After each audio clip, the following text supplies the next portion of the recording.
আজ পবিত্র বৃহস্পতিবার দিন।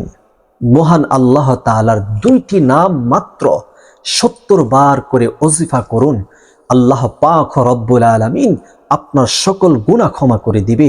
আল্লাহ তাআলা আপনার মনের আশা পূর্ণ করে দিবে। আল্লাহ তাআলা গায়েব থেকে তুফানের গতিতে আপনার ঘরে রিজিক বর্ষণ করবেন, যা দেখে আপনি অবাক হয়ে যাবেন। এত পরিমাণের ধন সম্পদ অর্থ করি আজকে আপনি অর্জন করতে পারবেন যদি এই আমলটি আজকে আপনি করতে পারেন। পবিত্র বৃহস্পতিবার দিন, সপ্তাহের সর্বশেষ দিন।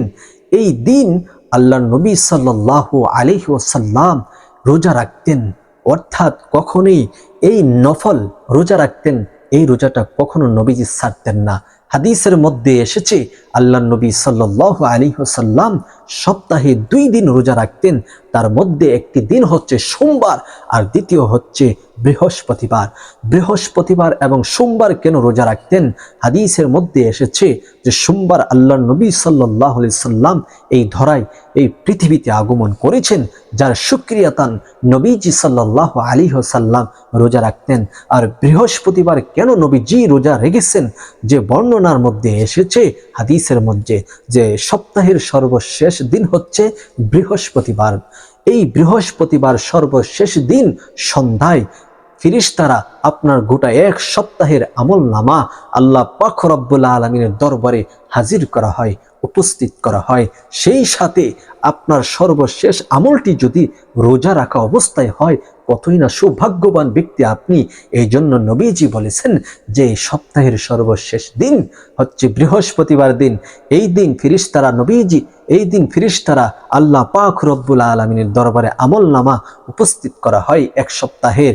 আর সেই আমলটি যদি আমার রোজা রাখা অবস্থায় সর্বশেষ দিনটা হয়, তাহলে আল্লাহ পাক খুশি হয়ে যাবে। তাহলে আল্লাহ তাআলা আপনার প্রতি সন্তুষ্ট হয়ে যাবে।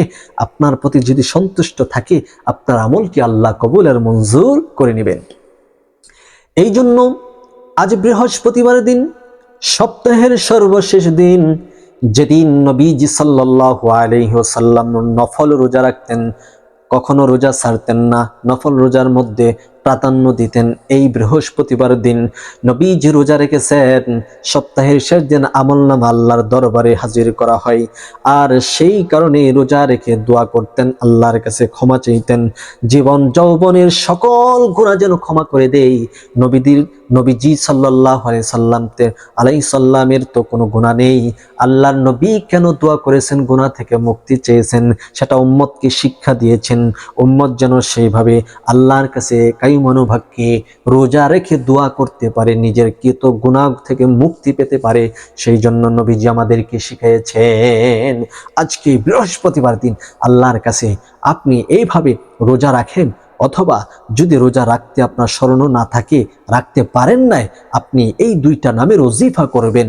যে ওজিফাটি আমি দিয়ে দিব, আল্লাহ তাআলা আপনার গুনাহ ক্ষমা করবে, গুনাহ মুক্ত জীবন আপনার করে দিবে এবং আপনাকে পবিত্র করে দিবে। আপনার আমলনামা আল্লাহর দরবারে হাজির করা হবে। দ্বিতীয়ত হচ্ছে একটা ওজিফা করবেন, ওই ওজিফার মাধ্যমে আপনার মনের আশা পূর্ণ হবে এবং আল্লাহ পাক রব্বুল আলামিন আপনাকে অসংখ্য অগণিত রিজিক দান করবে। যে রিজিক আপনি কখনোই কল্পনা করেননি, এমন স্থান থেকে আপনার রিজিকের ব্যবস্থা করবে, এমন স্থান থেকে আপনার ধন সম্পদের ব্যবস্থা করবে। আপনি দেখে অবাক হয়ে যাবেন। তাই এই আমলগুলা জানার পূর্বে এখনো যারা আমাদের এই ছোট্ট চ্যানেলটিকে সাবস্ক্রাইব করেননি, দয়া করে চ্যানেলটি সাবস্ক্রাইব করুন এবং ভিডিওটি শেয়ার করে সর্বোচ্চ প্রচার করুন। সম্মানিত দর্শক, আপনার একটা শেয়ারের মাধ্যমে অসংখ্য অগণিত মানুষের উপকার হবে, যা আপনি কখনোই কল্পনা করতে পারবেন না। এই বৃহস্পতিবার দিনের আমল, এই আমলটি করার জন্য আপনি ওযু করে নেবেন। কেউ যদি কাজকর্মে ব্যস্ত থাকেন, ওযু করা সম্ভব না হয়, তাহলে আপনি ওযু ছাড়াও আমলটি করতে পারবেন। আল্লাহ তাআলার নামের ওজিফা, সেটা আপনি যে অবস্থায় থাকেন করতে পারবেন। আমার আল্লাহ মহান, আল্লাহ হলেন দয়ালু, আপনাকে ক্ষমা করে দিবে। আল্লাহ পাক রব্বুল আলামিন বলেন, ওয়ালিল্লাহিল আসমাউল হুসনা ফাদউহু বিহা, আমার সুন্দর সুন্দর নাম রহিয়াছে, ওই নাম নিয়ে যখন আমার কোনো বান্দা, আমার কোনো বান্দি আমি আল্লাহর কাছে তাওবা ইস্তেগফার করে আমি আল্লাহর কাছে চাই, আমি আল্লাহ তাদের সকল চাওয়া পাওয়া পূর্ণ করে দেই। সুবহানাল্লাহ। কেউ যদি তার জীবনের গুনাহ থেকে মুক্তি পেতে চায়, আমি তাকে মুক্তি করে দেই। কেউ যদি ধনভাণ্ডারের মালিক হতে চাই, আমি আল্লাহ তাকে ধনভাণ্ডারের মালিক বানিয়ে দেই। কেউ যদি মনের সকল আশা পূর্ণ করতে চাই, আমি আল্লাহ তার সকল আশা পূর্ণ করে দেই। এই জন্য আমলটি করার জন্য সর্বপ্রথম আপনি 3 বার ইস্তেগফার আদায় করে নেবেন। আস্তাগফিরুল্লাহ রাব্বি মিন কুল্লি যামবি ওয়া আতুবু ইলাইহি, আস্তাগফিরুল্লাহ রাব্বি মিন কুল্লি যামবি ওয়া আতুবু ইলাইহি, আস্তাগফিরুল্লাহ রাব্বি মিন কুল্লি যামবি ওয়া আতুবু ইলাইহি। এরপর প্রিয় নবীজি সাল্লাল্লাহু আলাইহি ওয়াসাল্লামের উপর দুরূদ শরীফ পাঠ করবেন। আল্লাহুম্মা সাল্লি আলা মুহাম্মদ ওয়া আলা আলি মুহাম্মদ কামা সাল্লাইতা আলা ইব্রাহিম ওয়া আলা আলি ইব্রাহিম ইন্নাকা হামিদুম মাজিদ। আল্লাহুম্মা বারিক আলা মুহাম্মদ ওয়া আলা আলি মুহাম্মদ কামা বারাকতা আলা ইব্রাহিম ওয়া আলা আলি ইব্রাহিম ইন্নাকা হামিদুম মাজিদ। এরকম ভাবে 3 বার ইস্তেগফার, 3 বার দুরুদে ইব্রাহিম যখন পাঠ করা কমপ্লিট হয়ে যাবে, সর্বপ্রথম মহান আল্লাহ পাক রব্বুল আলামিনের এই নামের ওজিফা করবেন মাত্র 70 বার। আর সেই নামটি হচ্ছে ইয়া গফফারু, ইয়া গফফারু, ইয়া গফফারু। অর্থাৎ আল্লাহ তাআলা হচ্ছেন ক্ষমা কারণেওয়ালা। ইয়া গফফারু, ইয়া গফফারু মাত্র 70 বার ওজিফা করবেন। দ্বিতীয়ত যে নামটি পাঠ করলে আল্লাহ তাআলা আপনাকে ধনী বানিয়ে দিবেন, সেই নামটি হচ্ছে ইয়া গনিয়্যু।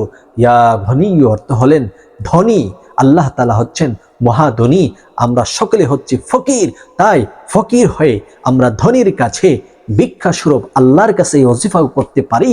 ইয়া গনিয়্যু, আল্লাহ পাক রব্বুল আলামিন আমাদেরকে ধনী বানিয়ে দিবেন।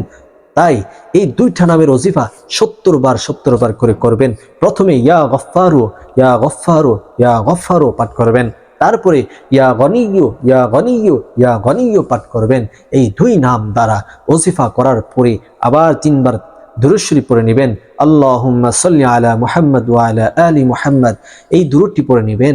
অথবা সাল্লাল্লাহু আলাইহি ওয়াসাল্লাম 3 বার পড়ে নিয়ে 2টা হাত তুলে আল্লাহর কাছে একটু কথা বলেন, আপনার কাঙ্ক্ষিত মনের আশাগুলো বলেন, আপনার গুনাহের কথা আল্লাহর কাছে তুলে ধরেন, তওবা করেন, আর জীবনে গুনাহ করবেন না। আল্লাহর কাছে মাপ মুক্তি চেয়ে নিজের জীবনটাকে পবিত্র করে নেন। আরে ভাই ও মা, মৃত্যুর কোনো গ্যারান্টি কি নেই, 1 সেকেন্ডের কোনো ভরসা নেই। যে গুনাহ করেছেন, এই গুনাহ নিয়ে যদি আল্লাহর কাছে উপস্থিত হন, কোনো হিসাব দেওয়ার কৌশল থাকবে, কোনো স্থান থাকবে, জাহান্নামে যেতে হবে। তাই নিজেকে যদি আখিরাতের রাস্তায় পরিচালিত করতে চান, তাহলে এখনই সুযোগ, তওবা করুন। পরে আর সময় নেই, সময় নেই, সময় নেই। মালাকুল মউত যে কোনো সময় এসে আপনার প্রাণবায়ুটা বের করে নিয়ে যাবে, আপনি লাশ হয়ে যাবেন। তখন আর আপনার কোনো ক্ষমতা থাকবে না, তখন আর বলার শক্তি থাকবে না, ভাষা থাকবে না, হাত লাড়াচাড়া করতে পারবেন না, আপনি লাশ হয়ে যাবেন। এই জন্য আল্লাহর কাছে একটু তওবা করে আপনি আল্লাহর 2টা নামের ওজিফা করুন। আল্লাহ তাআলা ইহকাল পরকাল আপনাকে শান্তিতে রাখবে। তাই আজকের এই গুরুত্বপূর্ণ ভিডিওটি সকলেই শেয়ার করুন এবং চ্যানেলটিকে সাবস্ক্রাইব করে আমাদের পাশে থাকুন। ভালো থাকুন, সুস্থ থাকুন। আসসালামু আলাইকুম ওয়া রাহমাতুল্লাহি ওয়া বারাকাতুহু।